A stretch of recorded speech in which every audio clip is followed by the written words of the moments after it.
साथियों, स्वागत करता हूं लॉजिक साइंस स्टडी पे। तो हम लोग जो आज जो सीरीज जो शुरू कर रहे हैं, ये विगत जो एग्ज़ाम हुआ है एनटीपीसी सीबीटी 1 का 135 सेटिंग में जो एग्ज़ाम हुआ है उन सभी में जो जीके जीएस क्वेश्चन जो पूछा गया है उन सभी जीके जीएस का मैं करवाने वाला हूं। अगर आप भी चाहते हैं, उन सभी क्वेश्चन को करना चाहते हैं, तो आज ही मेरे चैनल को सब्सक्राइब कर लीजिए और मेरे साथ जुड़ जाइए और 135 जो सीटिंग हुआ है उन सभी क्वेश्चन को जो है सो आप हल कर सकते हैं। ठीक है, तो चलिए इतना ही के साथ मैं वीडियो को शुरू करता हूं। तो ये रहा आपके सामने पहला क्वेश्चन।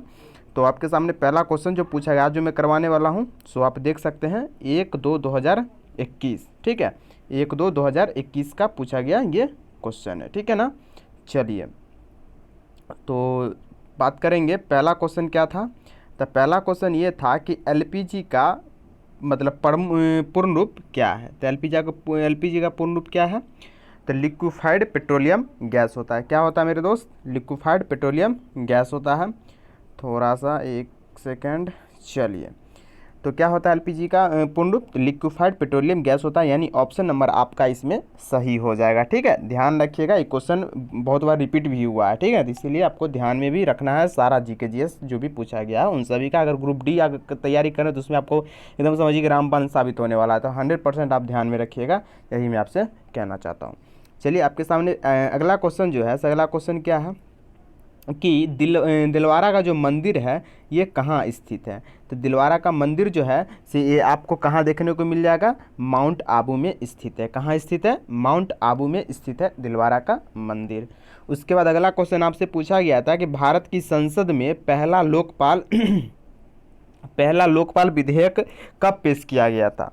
ठीक है, तो पहला जो लोकपाल विधेयक जो मतलब पेश किया गया था, ये आपको 1968 में किया गया था। कब किया गया था? 1968 में पेश किया गया था। ठीक है, तो ध्यान में रखिएगा इस क्वेश्चन को। उसके बाद आगे बात कर लेंगे कि प्रदूषित हवा में निम्नलिखित में से किसकी उपस्थिति के कारण जो है से बुखार यानी हैवी फीवर होता है, ये आपको बताना है। तो ऑप्शन के अकॉर्डिंग अगर हम बात करेंगे तो ये परागकण इसका सही उत्तर हो जाएगा। इसी के कारण जो है सो प्रदूषित हवा में जो है सो परागकण की उपस्थिति के कारण क्या होती है कि हैवी फीवर हो जाती है। तो इसका सही उत्तर आप डी लगा सकते हैं।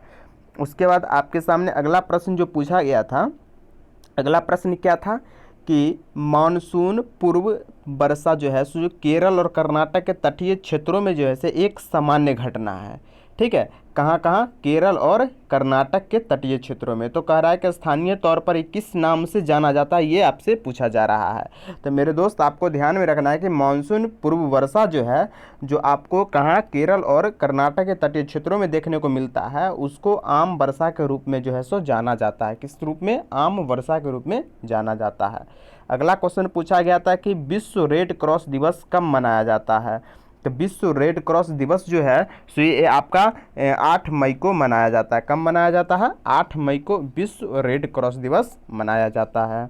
उसके बाद आपके सामने अगला क्वेश्चन क्या था कि इफेड्रा पौधों को किसके अंतर्गत वर्गीकृत किया गया है? इफेड्रा, ठीक है, तो इफेड्रा जो है ये आपका एक अनावृत बीजी के अंतर्गत आता है। ठीक है, इफेड्रा एक पौधा का नाम है और ये जो आता है अनावृत बीजी के अंतर्गत आता है, जिसमें कि बीज नहीं पाए जाते हैं। ठीक है, ध्यान रखिएगा।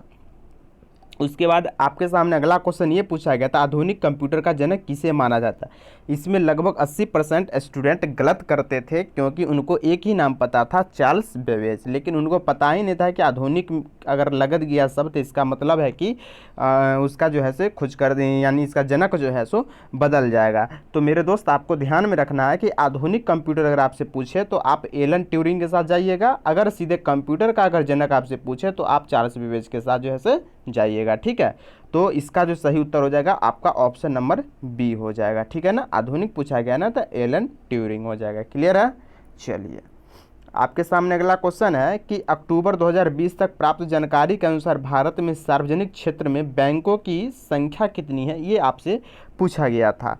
तो मेरे दोस्त अक्टूबर 2020 तक जानकारी के अनुसार जो बैंक में सार्वजनिक क्षेत्र की बैंकों की संख्या जो है वो आपका 12 है, यानी 12 बैंक। ठीक है, ध्यान रखिएगा। अगला क्वेश्चन ये था कि HIV का इलाज नहीं होने पर क्या हो सकता है? तो HIV का इलाज नहीं होगा तो मेरे दोस्त आपको एड्स हो जाएगा। यहाँ पे 2 क्वेश्चन में आपको और क्लियर कर देता हूँ। अगर आपको एड्स का फुल फॉर्म पूछ लिया जाए तो एड्स जो होता है पहला नंबर किससे होता है? तो एक वायरस से होता है। कौन सा वायरस होता है? HIV वायरस से होता है, ठीक है। तो उसके बाद एड्स का अगर आपसे फुल फॉर्म पूछ लिया जाए तो एक्वायर्ड इम्यूनो डिफिशियंसी सिंड्रोम होता है, ठीक है। ये भी आपको ध्यान में रखना है। एक बार और सुन लीजिए, acquired immuno deficiency syndrome AIDS, ठीक है, AIDS, ठीक है। तो एक्वायर्ड इम्यूनो डिफिशियंसी सिंड्रोम होता है, तो ये भी आपको ध्यान में रखना है, ठीक है। चलिए अब हम लोग 11 नंबर प्रश्न की बात कर लेते हैं। चलिए 11 नंबर प्रश्न आपके सामने ये रहा। तो प्रश्न क्या है आपके सामने कि मेंस सिंगल ऑस्ट्रेलियन ओपन जो था 2020 के फाइनल में उप विजेता पूछा गया है। ध्यान रखिएगा, उप विजेता पूछा गया है, ठीक है। तो उप विजेता कौन थे ये आपको बताना है। फ्रांसिस टियाफो या डोमिनिक थीम या राफेल नडाल या नोवाक जोकोविच। तो ये जो था मेरे दोस्त, ये डोमिनिक थीम जो था ये उप विजेता था। कौन था? डोमिनिक थीम जो था मेंस सिंगल ऑस्ट्रेलियन ओपन का 2020 में जो फाइनल हुआ है उसका उप विजेता माना जाता है, ठीक है। अगला क्वेश्चन आपके सामने है कि नमक पर ब्रिटिश एकाधिकार का विरोध करने के लिए गांधी जी ने किस वर्ष में समुद्र तक दांडी मार्च शुरू किया था?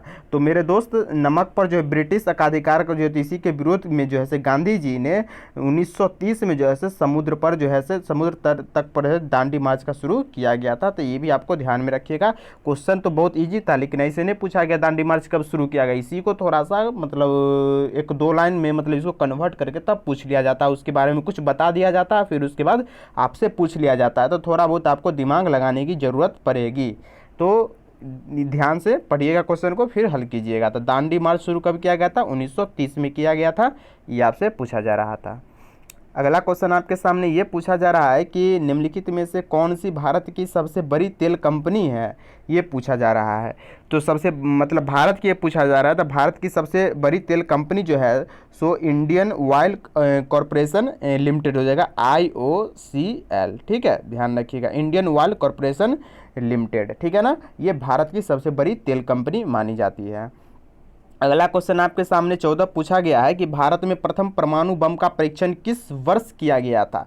देखिए ध्यान से पढ़िएगा, प्रथम पूछा रहा, प्रथम परमाणु बम परीक्षण तो कब किया गया था? तो ये जो आपका किया गया था 1974 में किया गया था। कहाँ किया गया था? तो राजस्थान के पोखरण में जो है इसका मतलब परीक्षण किया गया था, ये भी ध्यान में रखिएगा, ठीक है ना। तो प्रथम परमाणु बम परीक्षण 1974 में किया गया था इसका परीक्षण। आपके सामने 15 नंबर क्वेश्चन क्या कह रहा है कि भारत में राष्ट्रीय आय की गणना किसके द्वारा की जाती है? तो भारत में राष्ट्रीय आय जो नेशनल इनकम जो है इसकी जो गणना जो की जाती है आपको CSO के द्वारा की जाती है, ठीक है, केंद्रीय सांख्यिकी संगठन के द्वारा की जाती है, ठीक है। तो ध्यान में रखिएगा।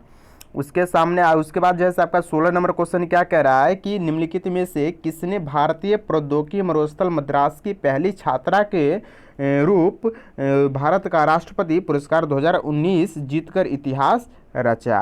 तो ये जो था आपका कविता गोपाल, ठीक है। कविता गोपाल एक भारतीय प्रौद्योगिकी मरुस्थल मद्रास की पहली छात्रा थी जिन्होंने छात्रा के रूप में जो है सो भारत का राष्ट्रपति पुरस्कार 2019 जीतकर जो है सो इतिहास रच दिया। तो ध्यान में रखिएगा, कविता गोपाल।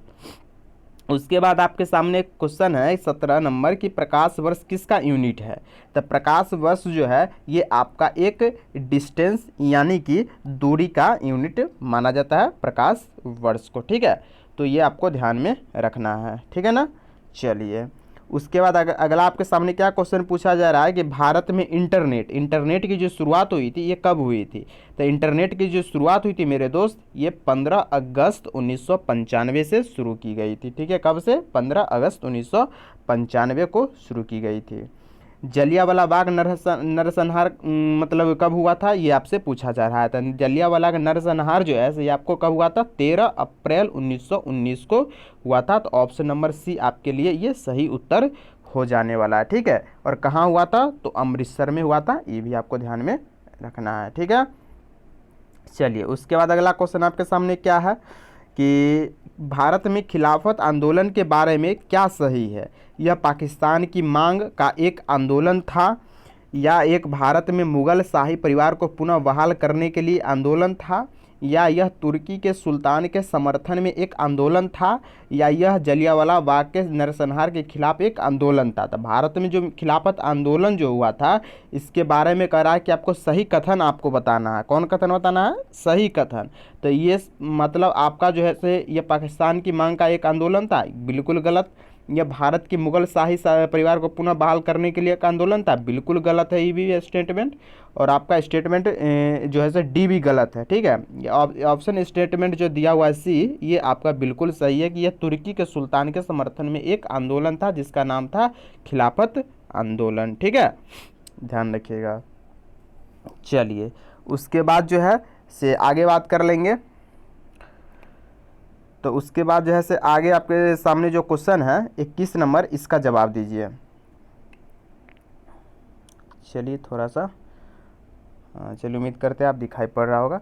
अगला क्वेश्चन आपके सामने है ये कि निम्नलिखित में से कौन सा सतत विकास 2030 के लिए यूएन का एजेंडा नहीं है?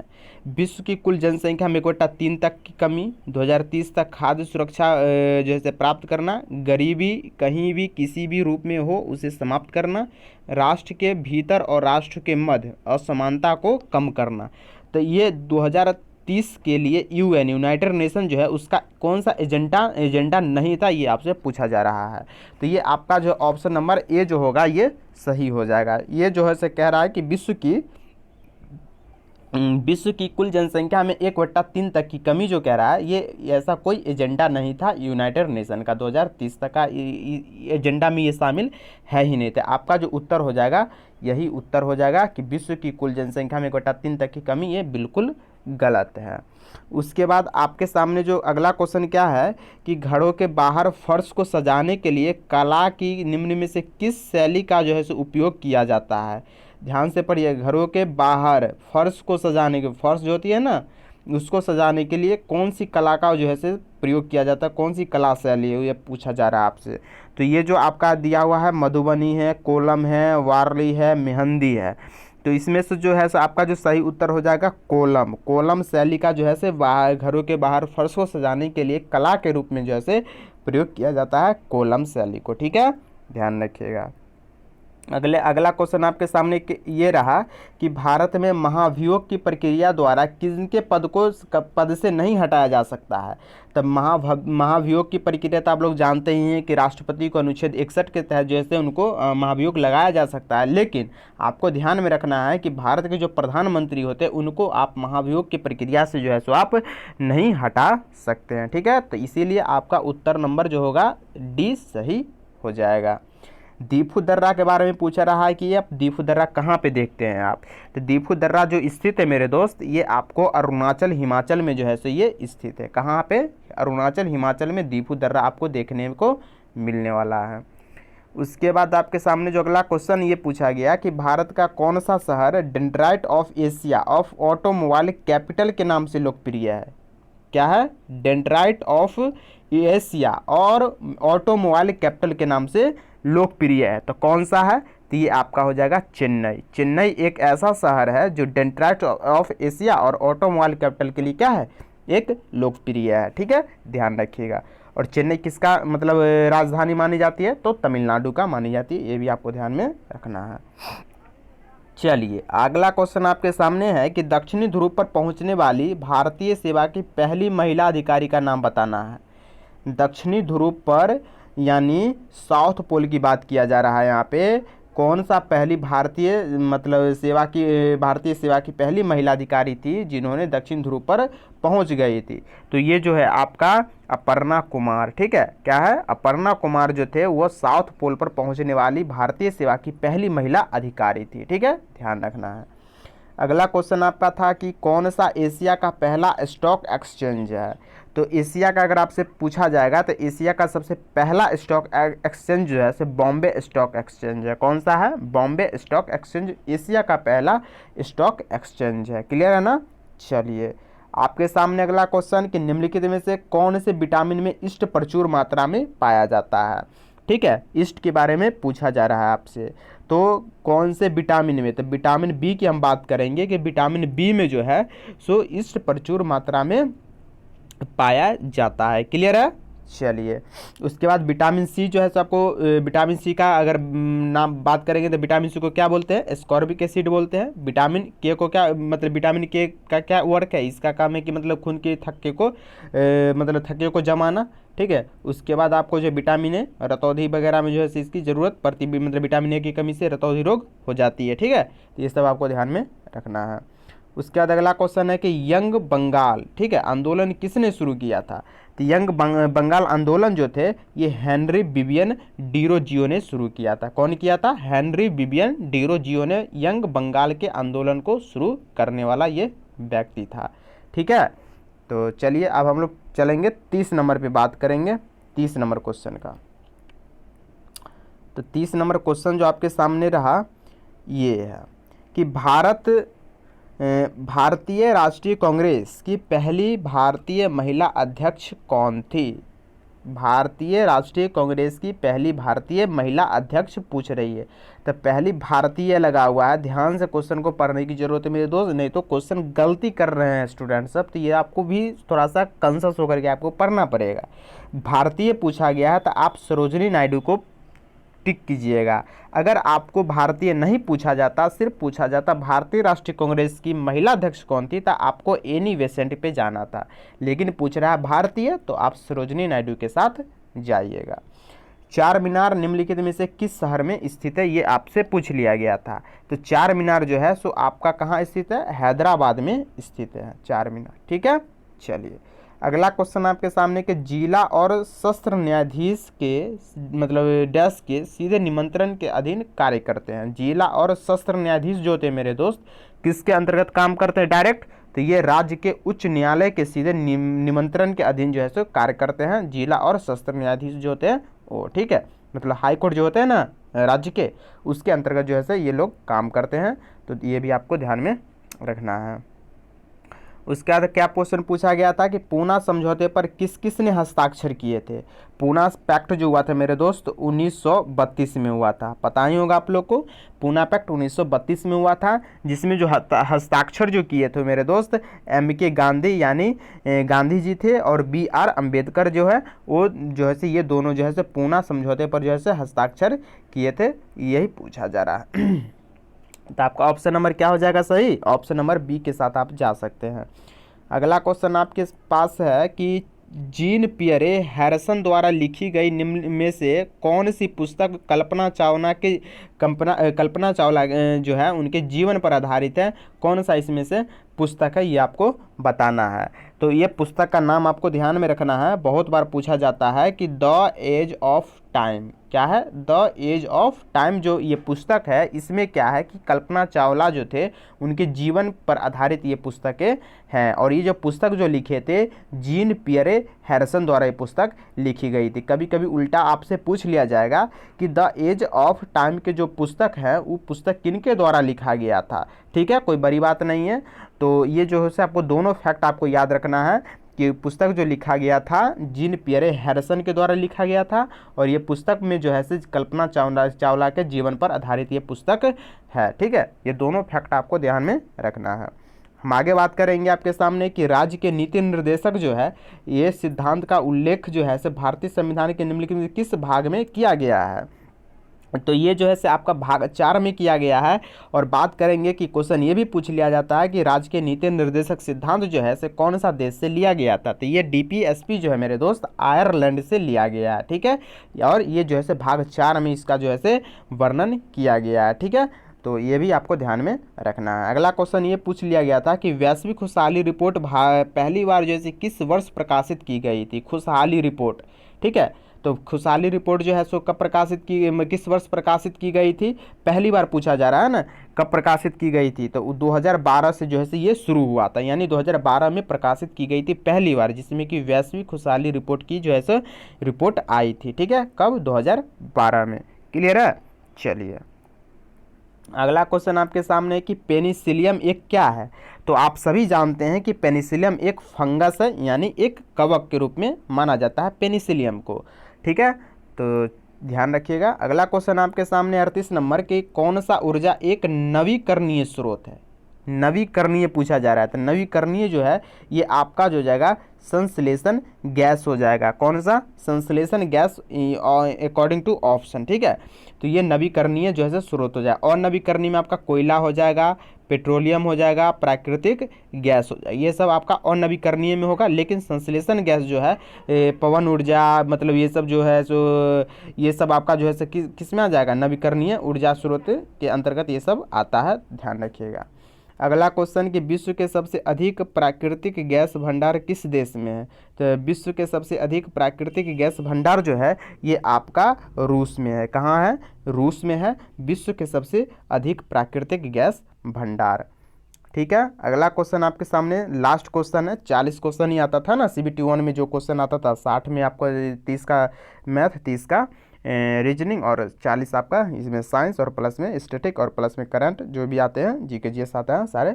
तो 40 क्वेश्चन का ये देख सकते हैं। अगला क्वेश्चन 40 नंबर, 6ठी शताब्दी ईसा पूर्व के प्रारंभ में भगवान महावीर का जन्म जो है से किस स्थान पर हुआ था? तो भगवान महावीर का जन्म हुआ था कब? 6ठी शताब्दी ईसा पूर्व में। और ये जो है से कहाँ हुआ था? तो ये आपका वैशाली में हुआ था, ध्यान रखिएगा, ठीक है। तो भगवान महावीर का जन्म जो हुआ था वो वैशाली में हुआ था, ठीक है। तो 40 क्वेश्चन का सीरीज उम्मीद करते हैं आपको अच्छा लगा होगा सेशन। तो जैसे इस तरह से आपको 135 सिटिंग में एग्ज़ाम हुआ था, तो सारा हम लोग कर लेंगे धीरे धीरे। तो चलिए हम लोग मिलेंगे अब अगले सेट में मिलेंगे। तो तब तक के लिए थैंक यू, और चलिए फिर मिलते हैं अगले वीडियो में। और जो मेरे प्यारे दोस्त सब्सक्राइब नहीं किए हैं, सब्सक्राइब अभी ही कर ले और जुड़ जाएं, जिससे कि आपको बहुत सारा बेनिफिट मिलने वाला है यहाँ से।